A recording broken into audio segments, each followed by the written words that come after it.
নিকুঞ্জ education চেনেলটোলৈ আপোনালোক সকলোলৈ স্বাগতম জনাইছোঁ। মই আজি আপোনালোকক APSC grade 4 full mock test দিবলৈ গৈ আছোঁ। আপোনালোকে এই ভিডিঅ'টি সম্পূৰ্ণকৈ চাব। যিসকলে APSC গ্ৰেড 4 বাবে ষ্টাডি কৰি আছে আৰু যিসকলে এতিয়ালৈ কৰা নাই তেওঁলোকৰ বাবে এই ভিডিঅ'টি গুৰুত্বপূৰ্ণ। আপোনালোকে এই ভিডিঅ'টি মক টেষ্ট হিচাপে দিব আৰু আপোনালোকে কিমানখিনি এটেণ্ড কৰিব পাৰিছে কমেণ্ট ছেকশ্যনত জনাবলৈ একেবাৰে নাপাহৰিব। ইয়াত মই 5টা ছাবজেক্ট লৈ আহিছোঁ। ৰিজনিং থাকিব, মেথছ আছে আৰু ইয়াৰ লগতে আপোনালোকৰ ছায়েন্স, ছ'চিয়েল ছায়েন্স, জিকে গোটেইখিনি মই ইয়াত লৈ আহিছোঁ আৰু জিকেখিনি আপোনালোকে অলম'ষ্ট আপোনালোকে 20টা ভিতৰত 15টা কাৰেণ্ট এফেয়াৰ চাব। ঠিক আছে, গোটেইখিনি ইয়াত মই কাৰেণ্ট এফেয়াৰে লৈ আহিছোঁ। নেক্সট আপোনালোকে এইখিনি চাবলৈ একেবাৰে নাপাহৰিব আৰু ষ্টেটিক জিকে এণ্ড কাৰেণ্ট এফেয়াৰ এটা মিক্স আছে। ঠিক আছে, পোনপ্ৰথমতে মই জিকেখিনি আপোনালোকক দেখুৱাম আৰু আপোনালোকে মক টেষ্টখিনি গোটেই দিবলৈ যত্ন কৰিব। 1 নম্বৰ, অসমত প্ৰথম ছপাখানা স্থাপন হৈছিল, কেতিয়া স্থাপন হৈছিল এইটো লাগিব। ইয়াৰ লগতে আপোনালোকে ক'ত হৈছিলে। ঠিক আছে, ইয়াৰে সঠিক উত্তৰটো হ'ব অপশ্যন চি, শিৱসাগৰ। ঠিক আছে, ইয়াত হয়তো ইয়াৰ কম্পিউটাৰ যিটো নেকি আছে বি দিয়া আছে, কিন্তু নহয়, অপশ্যন চি হ'ব শুদ্ধ উত্তৰ। ঠিক আছে, অপশ্যন চি শুদ্ধ উত্তৰটো option C, Sivasagar. Next question, Assam সাহিত্য সভাৰ প্ৰথম সভাপতি কোন আছিল? ইয়াৰে সঠিক উত্তৰটো হ'ব option B, Padmanath Gohain Barua. Next question, Joymoti নাটকৰ ৰচয়িতা কোন? ইয়াৰে সঠিক উত্তৰটি হৈছে অপশ্যন এ, লক্ষ্মীনাথ বেজবৰুৱা। অসমত সৰ্বাধিক চাহ উৎপাদন হয়, ইয়াৰে সঠিক উত্তৰটো হৈছে অপশ্যন বি, ব্ৰহ্মপুত্ৰ উপত্যকা। নেক্সট কুৱেশ্যন, অসম আন্দোলনৰ সময়কাল কিমান আছিল? ইয়াৰে সঠিক উত্তৰটো হৈছে অপশ্যন এ, 1979 পৰা 1985 চনলৈকে। নেক্সট কুৱেশ্যন, কাজিৰঙা ৰাষ্ট্ৰীয় উদ্যান বিখ্যাত কিহৰ বাবে? ইয়াৰে সঠিক উত্তৰটো হৈছে এশিঙীয়া গঁড়ৰ বাবে। নেক্সট কুৱেশ্যন, ইয়াত মই easy to moderate and tough লৈ আহিছোঁ। 3 প্ৰকাৰ আপোনালোকে ইয়াত কুৱেশ্যন দেখিবলৈ পাব। ঠিক আছে, অসম ৰাজ্যপালক নিযুক্তি কৰে, কোনে কৰে? ইয়াৰে সঠিক উত্তৰটো হৈছে অপশ্যন চি, ৰাষ্ট্ৰপতিয়ে। নেক্সট কুৱেশ্যন, ব্ৰহ্মপুত্ৰ নদীৰ উৎপত্তিস্থল, ইয়াৰে সঠিক উত্তৰটো হৈছে অপশ্যন বি, তিব্বত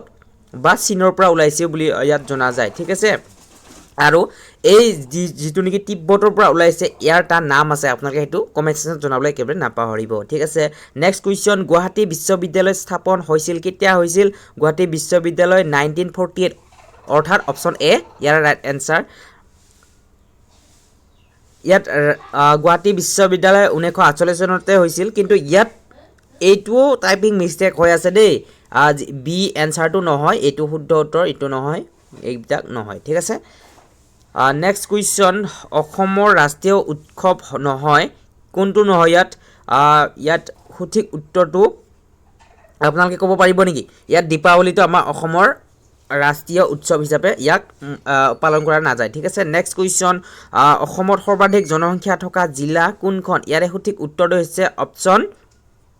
কি হ'ব বাৰু? আপোনালোকে ক'ব পাৰিব নেকি? ইয়াৰে সঠিক উত্তৰটো হৈছে option B, Nagaon. Next question, ভাৰতৰ প্ৰথম গভৰ্ণৰ জেনেৰেল কোন? ইয়াত মই অকণমান স্পীড কৰি গৈছোঁ, যিহেতু ইয়াত 100 কুৱেশ্যন আছে। আপোনালোকে ইয়াত 5টা ছেকশ্যনত আপোনালোকে অৰ্থাৎ 5টা পাৰ্টত আপোনালোকে দেখিবলৈ পাব, সেইকাৰণে মই অকণমান স্পীড কৰিছোঁ। ঠিক আছে, আপোনালোকে এইটো শ্ল' কৰিও চাব পাৰে আৰু নতুবা আপোনালোকে ভিডিঅ'টি পজ কৰি ফালেও ইয়াত চাব পাৰে। ঠিক আছে, নেক্সট কুৱেশ্যন, ভাৰতৰ প্ৰথম গভৰ্ণৰ জেনেৰেল কোন? ইয়াৰে সঠিক উত্তৰ হৈছে option B, Warren Hastings. Next question, Assam চুক্তি স্বাক্ষৰ হৈছিল, ইয়াৰে সঠিক উত্তৰটি হৈছে option C, 1985। Next question, Jonbeel Mela অনুষ্ঠিত হয়, ইয়াৰে সঠিক উত্তৰটি হৈছে option C, Morigaon. Next question, ভাৰতৰ ৰাষ্ট্ৰীয় ফুল, এইটো আপোনালোকে কমেণ্ট ছেকশ্যনত জনাবলৈ একেবাৰে নাপাহৰিব। এইটো আপোনালোকক মই হোমৱৰ্ক হিচাপে দিছোঁ, আপোনালোকে কমেণ্ট ছেকশ্যনত জনাবলৈ একেবাৰে নাপাহৰিব। নেক্সট কুৱেশ্যন, অসম আৰক্ষীৰ মুখ্য কাৰ্যালয় ক'ত আছে? ইয়াৰে সঠিক উত্তৰটি হৈছে option B, Guwahati. Next question, Assamese ভাষা কোন পৰিয়ালৰ অন্তৰ্গত? ইয়াৰে সঠিক উত্তৰটি হৈছে এ। ঠিক আছে, এটো আৰ্য। নেক্সট কুৱেশ্যন, ভাৰতৰ সংবিধান কাৰ্যকৰী হৈছিল কিমান চনত? 26 জানুৱাৰী 1950 চনত। নেক্সট কুৱেশ্যন, অৰ্থাৎ চি, অসমত সৰ্বাধিক বৰষুণ হয়, ইয়াৰে সঠিক উত্তৰটো হৈছে অপশ্যন এ, শিলচৰ, বা ইয়াত মেঘালয় থাকিলে মেঘালয় হ'ল হয়। ঠিক আছে, নেক্সট কুৱেশ্যন, ভাৰতৰ প্ৰথম ৰাষ্ট্ৰপতি ইয়াৰে সঠিক উত্তৰটি হৈছে অপশ্যন এ ৰাজেন্দ্ৰ প্ৰসাদ। ঠিক আছে, নেক্সট ইয়াত লৈ আহিছোঁ ইংৰাজী পাৰ্টটো থাকিব ইয়াত আপোনালোকে এইটো 10 মাৰ্ক থাকিব ইয়াত এলিমেণ্টাৰী হয় গোটেইখিনি আপোনালোকে ক্লাছ 10ত পাব 6ৰ পৰা 8 লৈ ইয়াত ষ্টেণ্ডাৰ্ড থাকিব ঠিক আছে এই ইংৰাজী পাৰ্টটো আপোনালোকে ভালকৈ কৰিবলৈ যত্ন কৰিব যাতে বা আপোনালোকৰ কোন ধৰণৰ ইয়াত ভুল নহয় কিয়নো এই কাৰণে কৈছোঁ ইয়াত জিকে এপিএসসি গ্ৰেড 4 বাবে স্পেশালি গ্ৰেড যিটো নেকি আমাৰ গ্ৰেড 4 ঠিক আছে ইয়াত জিকে খিনি ইজি আহিব আৰু ম্যাথছ খিনি ইজি আহিব ৰিজনিং ইজি ইয়াৰ লগতে সায়েন্স সোশ্যাল সায়েন্স গোটেইখিনি ইজি কিন্তু 99.5% ক'ত ৰৈ যাব আপোনালোকে বুজি পাইছে নে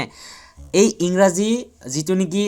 10 নম্বৰ আছে এইটোতে ৰৈ যাব ঠিক আছে আপোনালোকে সম্পূৰ্ণকৈ কৰিবলৈ যত্ন কৰিব ইংৰাজীখিনি ইয়াত সেইকাৰণে কৈছোঁ মই ডে বাই ডে মক টেষ্ট লৈ আহিম এনেকুৱা ধৰণৰ আপোনালোকে কৰিবলৈ যত্ন কৰিব মই অহাকালিও এনেকুৱা ধৰণৰ মক টেষ্ট লৈ আহিম আপোনালোকে চাবলৈ একেবাৰে নাপাহৰিব আৰু যদি এই ভিডিঅ'টি পোনপ্ৰথমবাৰ চাইছে তেনেহ'লে ছাবস্ক্ৰাইব কৰিবলৈ একেবাৰে নাপাহৰিব ঠিক আছে আৰু ইয়াৰ লগতে যদি এই ভিডিঅ'টোৰ পৰা কিবা শিকিব পাৰিছা বা আপোনালোকৰ কিবা উপকাৰ হৈছে তেনেহ'লে আপোনালোকে এই ভিডিঅ'টি লাইক কমেণ্ট শ্বেয়াৰ কৰিবলৈ একেবাৰে নাপাহৰিব এতিয়া নেক্সট ইংৰাজী কুৱেশ্যনলৈ আহোঁ ইয়াত 20টা কুৱেশ্যন ৰাখিছিলোঁ কিন্তু ইয়াত গোটেইখিনি সিলেবাস কভাৰ কৰিব লাগে যেহেতু সেইকাৰণে 10টাই ৰাখিছোঁ আৰু সিলেবাসত 10টাই আছে ঠিক আছে সিলেবাসটোত 10টাই আছে সেইবাবে মই 10টাই লৈ আহিলোঁ ঠিক আছে ইয়াত সিনোনিম অফ ব্ৰেভ ইয়াৰে শুদ্ধ উত্তৰটো হ'ব অপচন বি বোল্ড ঠিক আছে এইকেইটা মোষ্ট ইম্পৰ্টেণ্ট কুৱেশ্যন যিমানখিনি গ্ৰেড 4 পেপাৰ তাৰ পৰাই এনালাইজ কৰি পিনে মই লৈ আহিছোঁ ঠিক আছে ইয়াত অপচন বি হ'ব next question antonym of increase ইয়াৰে শুদ্ধ উত্তৰটো হ'ব অপচন সি ৰিডিউস ঠিক আছে বা ৰিডাক্স next question fill in the blank he does to school daily ইয়াৰে শুদ্ধ উত্তৰটো হ'ব বি গোজ ঠিক আছে next question correct spelling beautiful beautiful beautiful ইয়াত 4টা বিউটিফুল দিয়া আছে ইয়াৰে সঠিক উত্তৰটো কোনটো আপোনালোকে ক'ব পাৰিব নেকি ইয়াৰে ৰাইট এনসাৰ হৈছে option C beautiful next question plural of child চাইল্ডৰ প্লুৰেল কোনটো হ'ব ইয়াৰে সঠিক উত্তৰটো option B children next question opposite of the hot hot অপোজিটটো কি হ'ব কোল্ড ঠিক আছে C option C cold next question I am reading tense is ইয়াৰে সঠিক উত্তৰটো হৈছে অপচন বি ঠিক আছে present continuous next question article before honest men ইয়াৰে শুদ্ধ উত্তৰটি হৈছে অপচন বি ঠিক আছে এন টু এটা আৰ্টিকল হয় next question one word for a place where books are keep ইয়াৰে সঠিক উত্তৰটো কোনটো ইয়াৰে সঠিক উত্তৰটো হৈছে অপচন বি লাইব্ৰেৰী ঠিক আছে next question choose correct sentence he go home he goes home he going home he gone home ইয়াৰে সঠিক উত্তৰটো হ'ব option B he goes home next question part C social science এতিয়া ইংৰাজীখিনি 10টা ৰাখিছিলোঁ আপোনালোকে 10টাৰ ভিতৰত কিমানখিনি এটেণ্ড কৰিব পাৰিলে সেইটো আপোনালোকে কমেণ্ট ছেকশ্যনত জনাবলৈ একেবাৰে নাপাহৰিব নেক্সট পাৰ্টটো হৈছে সোশ্যাল সায়েন্স ইয়াত 20টা কুৱেশ্যন থাকিব আপোনালোকে এই 20টাৰ ভিতৰত 20টাই এটেণ্ড কৰিবলৈ যত্ন কৰিব ভাৰতৰ সংসদৰ দুটা সদন লোকসভা আৰু কি ইয়াৰে সঠিক উত্তৰটো হ'ব Rajya Sabha option B next question Panchayati Raj ব্যৱস্থাৰ তৃতীয় স্তৰ ইয়াৰে সঠিক উত্তৰটো হৈছে অপচন বি গ্ৰাম সভা নেক্সট কুৱেশ্যন ভাৰতৰ ৰাজধানী ইয়াৰে সঠিক উত্তৰটো হৈছে অপচন সি নতুন দিল্লী নেক্সট কুৱেশ্যন ভোটাধিকাৰৰ বয়স অপচন সি 18 বছৰ নেক্সট কুৱেশ্যন সংবিধানৰ খচৰা সমিতিৰ সভাপতি option B B R Ambedkar next question ভাৰতীয় গণতন্ত্ৰ ধৰণ ইয়াৰে সঠিক উত্তৰটো হৈছে অপচন সি গণতান্ত্ৰিক ইয়াত মই অকণমান স্পীড কৰিছোঁ যাতে ভিডিঅ'টি অকণমান দীঘলীয়া নহয় শ্বৰ্ট হয় ঠিক আছে সেইকাৰণে মই অকণমান স্পীড কৰি গৈ আছোঁ লোকসভাৰ সদস্য সংখ্যা ইয়াৰে সঠিক উত্তৰটো অপচন সি 545 নেক্সট কুৱেশ্যন ৰাজ্যপালৰ কাৰ্যকাল কিমান 5 বছৰ নেক্সট কুৱেশ্যন ভাৰতৰ প্ৰথম প্ৰধানমন্ত্ৰী ইয়াৰে কোনটো শুদ্ধ আপোনালোকে কমেণ্ট ছেকশ্যনত জনাবলৈ একেবাৰে নাপাহৰিব ঠিক আছে ইয়াত মই অপশ্যন বি জৱাহৰলাল নেহেৰু ঠিক আছে নেক্সট কুৱেশ্যন মৌলিক অধিকাৰৰ সংখ্যা কিমানত আছে অপশ্যন বি 6ত আছে ঠিক আছে অসমৰ বিধানসভাৰ সদস্য সংখ্যা অসমৰ বিধানসভাৰ সদস্য সংখ্যা কিমান 126 নেক্সট কুৱেশ্যন ইয়াতে মই আকৌ এটা কথা কওঁ আপোনালোকক মানে অলপ আগত ৰাজ্যসভাৰ কৈছিলোঁ এইটো বিধানসভাটো 126 ঠিক আছে আপোনালোকে এইটো খেলি মেলি নকৰিব ঠিক আছে নাগৰিকত্ব আইন সংশোধনী কিমান বছৰত কৰা হৈছে এইটো ইয়াৰে সঠিক উত্তৰটো হৈছে অপশ্যন বি 2019 নেক্সট কুৱেশ্যন জাতীয় পতাকাৰ ৰঙৰ সংখ্যা এনেকৈ ইজি টাফ গোটেইখিনি আৰু মডাৰেট আহিব তিনি ধৰণৰ কুৱেশ্যন ৰাখিছোঁ বুলি কৈছোঁৱে মই অপশ্যন বি টো নেক্সট কুৱেশ্যন ভাৰতৰ ৰাষ্ট্ৰীয় সংগীত ইয়াৰে সঠিক উত্তৰটো অপশ্যন বি ঠিক আছে অসমৰ প্ৰথম মুখ্যমন্ত্ৰী ইয়াত জানে আপোনালোকে অপশ্যন বি গোপীনাথ বৰদলৈ বিষ্ণুৰাম মেধি কি হয় আপোনালোকে এইটো কমেণ্ট ছেকশ্যনত জনাব নেক্সট কুৱেশ্যন ভাৰতৰ মুদ্ৰা ইয়াত ৰূপী নেক্সট কুৱেশ্যন পঞ্চবাৰ্ষিক পৰিকল্পনা আৰম্ভ 1951 অপশ্যন চি নেক্সট কুৱেশ্যন ভাৰতৰ ৰাষ্ট্ৰীয় জন্তু অপশ্যন চি বাঘ নেক্সট কুৱেশ্যন ভাৰতৰ ৰাষ্ট্ৰীয় পক্ষী পাখি নহয় এইটো পক্ষী হয় option A Mayur next question ভাৰতীয় সংবিধানৰ উৎস ইয়াৰে সঠিক উত্তৰটো হৈছে অপশ্যন চি বিভিন্ন দেশ ঠিক আছে ইয়াত স্পেচিফিক ওৱান কাণ্ট্ৰি বুলি ক'লে নহ'ব আমেৰিকাৰ পৰা লোৱা হৈছে ঠিক আছে ইয়াত কানাডাৰ পৰা লোৱা হৈছে বিভিন্ন ধৰণৰ দেশৰ পৰা লোৱা হৈছে কাৰণে বিভিন্ন দেশ ইয়াত অপশ্যনটো ৰাখিছোঁ ইয়াত আমাৰ ছ'চিয়েল ছায়েন্সৰ 20টা কুৱেশ্যন হ'ল আৰু নেক্সট হৈছে এইবাৰ ছায়েন্সৰ 10টা ৰাখিছোঁ পানীৰ ৰাসায়নিক সূত্ৰ option A H2O next question সূৰ্য হৈছে সূৰ্য এটা কি নক্ষত্ৰ নে ধূমকেতু নে গ্ৰহ নে উপগ্ৰহ ইয়াৰ সঠিক উত্তৰ অপশ্যন চি নক্ষত্ৰ মানুহৰ হৃদপিণ্ডত কোঠা সংখ্যা কিমান অপশ্যন চি 4 ঠিক আছে উদ্ভিদে খাদ্য তৈয়াৰ কৰে কেনেকৈ খাদ্য তৈয়াৰ কৰে এইটো অপশ্যন বি টো সালোক সংশ্লেষণ অপশ্যনটো তেনেকুৱা দিব লাগিছিলে অকমান প্ৰায় একেই প্ৰকাশ সংশ্লেষণ হৈ আছে কিন্তু সালোক সংশ্লেষণ হ'ব লাগে ঠিক আছে অপশ্যন বি টো বিদ্যুতৰ একক ভোল্ট হয়নে এম্পিয়াৰ হয়নে ৱাট হয়নে কুলম এটা অপশ্যন বি এম্পিয়াৰ ঠিক আছে হাড়ত কেলছিয়ামৰ ভূমিকা অপশ্যন বি কঠিন কৰা গেছৰ আয়তন স্থিৰ নে কি অনিৰ্দিষ্ট পৃথিৱীৰ উপগ্ৰহ কি হয়তো বি চন্দ্ৰ ঠিক আছে ৰক্তৰ ৰং ৰঙা ঠিক আছে নেক্সট কুৱেশ্যন শব্দৰ একক কি সাউণ্ড হাৰ্টছ হ'বনে ডেচিবেল হ'বনে জুল হ'বনে নিউটন হ'ব ইয়াত শব্দৰ ক্ষেত্ৰত ডেচিবেল হ'ব ঠিক আছে অপশ্যন বি হাৰ্টছৰ ক্ষেত্ৰত কম্পনৰ ক্ষেত্ৰত হ'ব ঠিক আছে কম্পন সেইটোত হাৰ্টছ হ'ব ইয়াত মই গোটেইখিনি সায়েন্স সোশ্যাল সায়েন্স আপোনালোকক জনাই দিলোঁ ইয়াত কিমানকেইটা পাৰিছে এটেণ্ড কৰিব আপোনালোকে মোক কমেণ্ট ছেকশ্যনত জনাবলৈ একেবাৰে নাপাহৰিব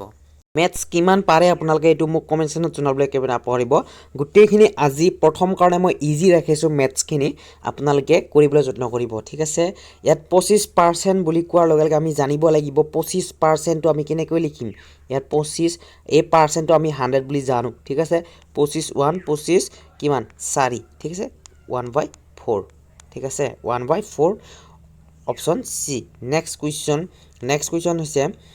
ইয়াত আছে আপোনালোকে চাব আপোনালোকে ইয়াত যদি 12 8 গুণ কিমান গোটেইখিনি ইজি ৰাখিছোঁ ঠিক আছে 96 হয় নেক্সট কুৱেশ্যন আপোনালোকে এইটো কৰিব ঠিক আছে মই অকণমান স্পীড কৰি দিছোঁ আপোনালোকে 9 পাৱাৰ কিমান হয় 81 ঠিক আছে অপশ্যন বি নেক্সট কুৱেশ্যন এইটো আপোনালোকে কৰিব ঠিক আছে 1 কিলোমিটাৰ কিমান মিটাৰ আপোনালোকে এইটো কৰিব নেক্সট কুৱেশ্যন আয়ত ক্ষেত্ৰৰ ক্ষেত্ৰফল ইয়াৰে কোনটো অপশ্যন চি টো হ'ব L * B ঠিক আছে আপোনালোকে ফৰ্মুলাটো অকণমান মনত ৰখাব অকণমান টাফটো মই কৈ দিম আপোনালোকে ইজিটো নিজে কৰিব ঠিক আছে 50%টো মই 100 বুলি কৈছোঁ মানে পূৰণ ঠিক আছে অসমীয়াত ৰ হয় অসমীয়াত যদি কুৱেশ্যনটো থাকে তেনেহ'লে ৰ হ'ব ঠিক আছে এই শূন্য কাটি দিছোঁ 50 * 100 ঠিক আছে 100 50 * 100 ইয়াত 100টো ৰাইট এনচাৰ অপশ্যন বি ঠিক আছে অপশ্যন বিটো হ'ব নেক্সট কুৱেশ্যন এইটো আপোনালোকে কৰিব 69 নাম্বাৰটো আৰু আপোনালোকে এইটো কৰিব 70 নাম্বাৰটো ঘনক কিবোৰ মুখ সংখ্যা আপোনালোকে এইটো নিজে কৰিব অকমান টাফটো কৰি দিছোঁ মই ইয়াৰ লগত মই এইটো কৰি দিম আপোনালোকক অকমান টাফ দেখিছোঁ মই এইটো টাফ বুলি ক'ব নোৱাৰে কিন্তু এইটো ইজ টু মডাৰেট ঠিক আছে ইয়াত আমি 4 পাছ হয় সেইকাৰণে 4 এটা লৈছোঁ 3 যোগ 1 কিমান হ'ব 4 অৰ্থাৎ উত্তৰটো আমি 1 পাম ঠিক আছে next question 2 to the cube কিমান হয় আপোনালোকে জানে নেকি 8 ঠিক আছে সমসংখ্যা নহয় ইয়াত সমসংখ্যা নহয় মানে কি কৈছে জানেনে আপোনালোকে এইটো কোনটো ইভেন নাম্বাৰ নহয় ইয়াত হেতু সুধিছে অড সোধা নাই এটো অড সোধা নাই ঠিক আছে অড নাম্বাৰ আমাক সোধা নাই কোনটো ইভেন নাম্বাৰ হয় এটো সুধিছিলে নেক্সট 1 ঘন্টা কিমান মিনিট আপোনালোকে তো জানেই বৃহত্তৰ ব্যাস আপোনালোকে তো জানিব ঠিক আছে নেক্সট কুৱেশ্যন এটো যদি আপোনালোকে কৰে আপোনালোকক অকমান ইজি ট্ৰিক এটা শিকাই দিছো এইটো কৰিবলৈ আপোনালোকে প্ৰথমতে এনেকে 0.5 আছে তেনেহলে দশমিকৰ পিছত যেটা সংখ্যা থাকে হেটা শূন্য হ'ব ঠিক আছে একৰ লগত 5 1 2 1/2 ৰাইট এনসাৰ অপচন এ ঠিক আছে 1/2 নেক্সট কুৱেশ্যন অহা কালিৰ পৰা মই অকমান ইজি মডাৰেট টাফ বেছিকৈ টাফটো লৈ আহিম ঠিক আছে আপোনালোকে টাফ কৰিলে ইজি মডাৰেট এনে আপোনালোকে জানিব ইয়াত আপোনালোকে বৃহত্তম সংখ্যা কোনটো কেনেকৈ আমি আপোনালোকে চিনাক্ত কৰিব ঠিক আছে ইয়াত বৃহত্তম সংখ্যা দশমিকৰ পিছফালে কেইটা সংখ্যা আছে আপোনালোকে হেতু প্ৰথমতে চাব ঠিক আছে 0.9 ডাঙৰ হয় নে নহয় কেনেকৈ চাব আপোনালোকে 9/100 ঠিক আছে এইটো এটা ডাঙৰ সংখ্যা কিন্তু ইয়াতকৈ ডাঙৰ দেই ঠিক আছে নেক্সট কুৱেশ্যন গুণনৰ চিহ্ন নালাগে এইটো আপোনালোকে একটা পাৰিবই ঠিক আছে আপোনালোকে এই 20টা ৰিজনিঙত 20টাৰ ভিতৰত 20টা এটেন্ড কৰিবলৈ যত্ন কৰিব কাৰণ এই কাৰণে কৈছো ইজি মডাৰেট টাফ লৈ আহিছো টাফ বেছি নাই 4-5টা মান আছে কুৱেশ্যন কিন্তু গুটেইখিনি মডাৰেট এন্ড ইজি হয় ঠিক আছে আপোনালোকে কৰিবলৈ যত্ন কৰিব যদিহে আপোনালোকে এইখিনি ইতিয়ালৈ পঢ়া নাই তেন্তে আপোনালোকে বহুত দুৰ্বল হৈ আছে আপোনালোকৰ ষ্টাডি বা আপোনালোকে প্ৰিপাৰেচন কৰা নাই ঠিক আছে এতিয়া মই আপোনালোকক ষ্টেপ বাই ষ্টেপ বুজাই যাম কেনেকৈ ৰিজনিং কৰিব লাগে হেখৰ আপোনালোকে ভিডিওটো হেখলৈকে চাব আপোনালোকক মই কেইটামান ট্ৰিক কম কেনেকৈ ৰিজনিং কৰিব লাগে আপোনালোকে যদি একোৱে নেজানে ঠিক আছে ইয়াতে দিয়া আছে 81 নাম্বাৰ 246 ইয়াত কিমান কি গৈ আছে 2 কৈ গৈ আছে অৰ্থাৎ 2 লগত 2 যোগ দিলে 4 হ'ল আকৌ 2 যোগ দিলে 4 হ'ল আকৌ 2 যোগ দিলে 4 হ'ল তেনেকৈ হয় 8 লগত 2 যোগ দিলে 10 হয় ঠিক আছে এতিয়া মই আপোনালোকক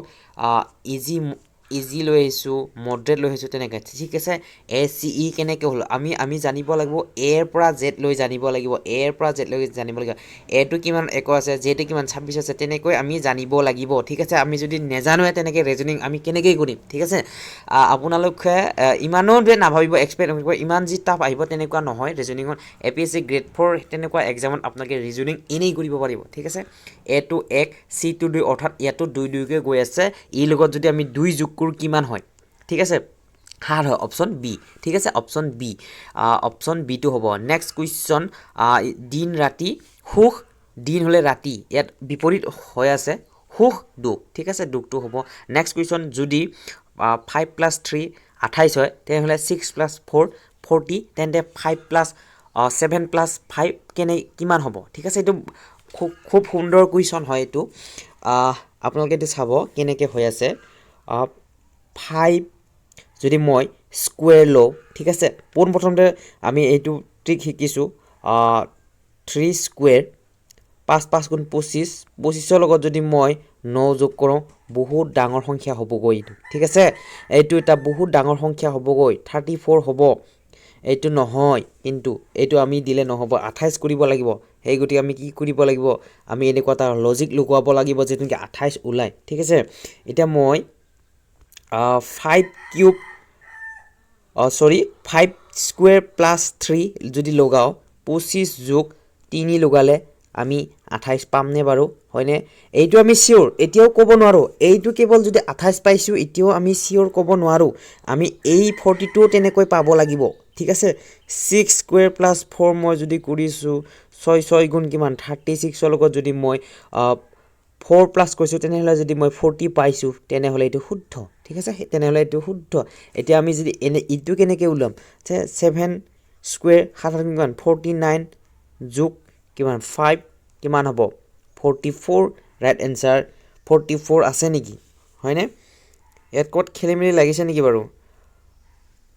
ইয়াত ক'ত খেলিমেলি লাগিছে নেকি ওহো 49 সৰি 49 ফ্লাই যোগ 5 ঠিক আছে তেনেহ'লে আমাৰ কিমান হ'ব 54 উইল বি ৰাইট এনসাৰ ঠিক আছে মোৰে ক'ৰবাত গণ্ডগোল লাগিছিলে ঠিক আছে প্লাছ কৰোঁতে নেক্সট কুৱেশ্যন কুকুৰ পোৱালি গৰুটো কি বুলি কোৱা হয় অপশ্যন এ বাছুৰ ঠিক আছে নেক্সট কুৱেশ্যন ইয়াত অমিলটো বাছি ওলাব দিছে আপেল কল আম আলু ইয়াতে অমিলটো আছে অপশ্যন ডি আলু নেক্সট কুৱেশ্যন ঘড়ীত 3 বজাৰ কোন আমি এতিয়া ঘড়ীটো চাব লাগিব আমাৰ ঘড়ীটো ইয়াত 12 3 এইটো 9 এতিয়া 9 ইয়াত আমি 6 পালোঁ এনেকৈ হ'ব লাগিব ঠিক আছে এইটো 3 টা 90 ডিগ্ৰী কোন হয় ঠিক আছে will be right answer C next question যদি দক্ষিণ মুখে আগবাঢ়ো বাওঁফাল কি এই দক্ষিণ মুখ আমি যদি চাব আপোনালোকে পূব পশ্চিম উত্তৰ দক্ষিণ আৰু হু বাও এইটো জানিব লাগিব ঠিক আছে মই ৰিজনিঙৰ এটা ক্লাছ লৈ আহিম আপোনালোকক সেইটো আপোনালোকে পাৰিব ঠিক আছে আপোনালোকে সেইটোত পাৰিব ইয়াত যদি মই ইয়াত উত্তৰ পূব দক্ষিণ পশ্চিম দিছোঁ ঠিক আছে ইয়াত কোনটো কোৱা আছে ইয়াত দক্ষিণ ফালে ন ইয়াত দক্ষিণ ফালে যদি যাওঁ আগবাঢ়ি বাওঁফালে ঘূৰিলে পূব ফালে পাম আমি অপশ্যন এ ঠিক আছে নেক্সট কুৱেশ্যন 14916 ইয়াত স্কুৱেৰ দিয়া হৈছে এইটো 1ৰ স্কুৱেৰ 2ৰ square 3 square 4 square 5 square 5 square কিমান হ'ব 25 হ'ব ঠিক আছে 5 স্কুৱেৰটো 25 হ'ব নেক্সট কুৱেশ্যন কলম লিখা গাড়ী ইয়াৰে কলমে যি কি কৰে পোনপ্ৰথমতে আমি পাইছোঁ প্ৰডাক্টটো বা বস্তুটো পাইছোঁ আমি ঠিক আছে কলম তাৰপিছত লিখিছোঁ তাৰপিছত গাড়ী তাৰপিছত ড্ৰাইভাৰ নে চলাম আপোনালোকে ক'ব এইটো যাত্ৰা হ'বনে চালনা হ'বনে তেল হ'ব ইয়াত কোনটো অপশ্যন বি ঠিক আছে যাত্ৰা next question A B C D E F এইটো কেনেকৈ হৈছে আপোনালোকে চাব এ ডি জি এৰ পৰা ডি লৈ যাওঁতে কেইটা আমি প্লাছ কৰিছোঁ এ বি চি অৰ্থাৎ 2 প্লাছ কৰিছোঁ ঠিক আছে আৰু ডিৰ পৰা 7 পাওঁতে কিমান 3 প্লাছ কৰিছোঁ ইয়াতে 4 প্লাছ কৰিম হয়নে ইয়াত 4 প্লাছ কৰিলে আমি যদি ডি 4 ঠিকে আছে 3 প্লাছ এবাৰ 4 প্লাছ কৰিলে 11 অৰ্থাৎ আমি কে পাম ঠিক আছে ডি অপশ্যন এনেকৈ আমি কম সময়ৰ ভিতৰত ৰিজনিং এতিয়া এইটো ইয়াত অপশ্যনত ভুল আছে বাৰু ৰিজনিং এতিয়া চাব আপোনালোকে বহুতে সহজ পায় কিন্তু জানেই কৰিব কিন্তু সময়ৰ মতে কৰিব নেজানে ঠিক আছে কিছুমানৰ 90 মিনিট থাকে কিছুমানৰ 80 মিনিট থাকে কিছুমানৰ 60 মিনিট থাকে সেইখিনি আমি যদি মিলাব জানো তেতিয়াহে আমি ৰিজনিঙত পাৰোঁ বুলি ক'ব লাগিব ৰিজনিং সকলোৱে জানে কিন্তু টাইমৰ লগত মিলাব নেজানে হয়তো এইটো এক্সট্ৰা লজিক লাগিছে নেকি এতিয়া চাওঁ বাৰু এইটো অপশ্যনত দিয়া হিচাপত মই লজিকটো চাওঁ বাৰু A B C D E F G H I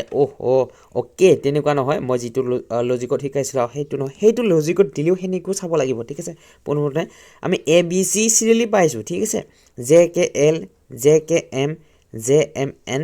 K L M ইয়াতে right answer option D K L M ঠিক আছে 11 12 13 আমি যদি আকৌ এবাৰ মই ভুল কৰিলোঁ ক'ত গোটেইখিনি একে দিয়া আছে ঠিক আছে J K M J K L ঠিক আছে will be right answer A ঠিক আছে নেক্সট কুৱেশ্যন 92 নম্বৰটো চাব 864 এইটো 8 স্কুৱেৰ ঠিক আছে এইটো 7 স্কুৱেৰ কি হ'ব 49 ঠিক আছে নেক্সট কুৱেশ্যন পিতা পুত্ৰ মাতা কি হ'ব কন্যা ঠিক আছে অপশ্যন এটো কন্যা next question 5 square 25 6 square 36 7 square 49 ঠিক আছে মই কৈছোঁৱে বহুতো ইজি লৈ আহিছোঁ যদিহে আপোনালোকে কৰিব পাৰিছে 20টা ভিতৰত 20টা তেনেহ'লে আপোনালোকে 100% আপোনালোকে APSC গ্ৰেড 4 পাবই ঠিক আছে সিলেকশ্যন হ'বই বৃহত্তম কোনটো ইয়াতে বৃহত্তম আমি কেনেকৈ চাব লাগিব ঠিক আছে পোনপ্ৰথমতে ইয়াত বৃহত্তম কৰাৰ বহু কাৰণ আছে লজিক আছে ঠিক আছে পোনপ্ৰথমতে আমি হৰ লব চাব লাগিব এতে আমি দেখিছোঁ হৰটো ডাঙৰ সৰু সৰু আটাইতকৈ ডাঙৰ এইটো আৰু এইবোৰ লব চাম আমি 3 2 1 5 গতিকে 4 অৰ্থাৎ অপশ্যন চিটো ৰাইট এনচাৰ ঠিক আছে নেক্সট কুৱেশ্যন যদি আজিৰ দিনত সোমবাৰ 3 দিনৰ পাছত কি হ'ব সোমবাৰৰ লগত 3 যোগ কৰি দিলে আপোনালোকৰ বাৰটো ওলাই যাব ঠিক আছে বুক নলেজ আমি বুকৰ পৰা কি জ্ঞান পাওঁ ফুডৰ পৰা কি পাম টেষ্টি পাম নে এনাৰ্জি পাম ইয়াত will be right answer C ঠিক আছে এনাৰ্জি নেক্সট কুৱেশ্যন 15 30 45 2 15 15 15 2 30 15 2 45 15 4 গুণ কিমান 60 will be right answer C আকাশ নীলা খা আকাশটো নীলা খাটো কি হয় সেউজীয়া অপশ্যন চি নেক্সট কুৱেশ্যন আৰু এইটো শেষৰ কুৱেশ্যন আপোনালোকৰ বাবে মই হোমৱৰ্ক ৰাখিছোঁ আপোনালোকে এইটো কৰিবলৈ যত্ন কৰিব আৰু reasoning maths social science scheme জিকে কিমান পাইছে এইটো আপোনালোকে মোক কমেণ্ট ছেকশ্যনত জনাবলৈ একেবাৰে নাপাহৰিব ঠিক আছে আপোনালোকে কমেণ্ট ছেকশ্যনত জনাব ঠিক আছে কমেণ্ট ছেকশ্যনত আপোনালোকে জনাব আৰু ভিডিঅ' ভাল পালে লাইক কমেণ্ট শ্বেয়াৰ কৰিবলৈ একেবাৰে নাপাহৰিব ধন্যবাদ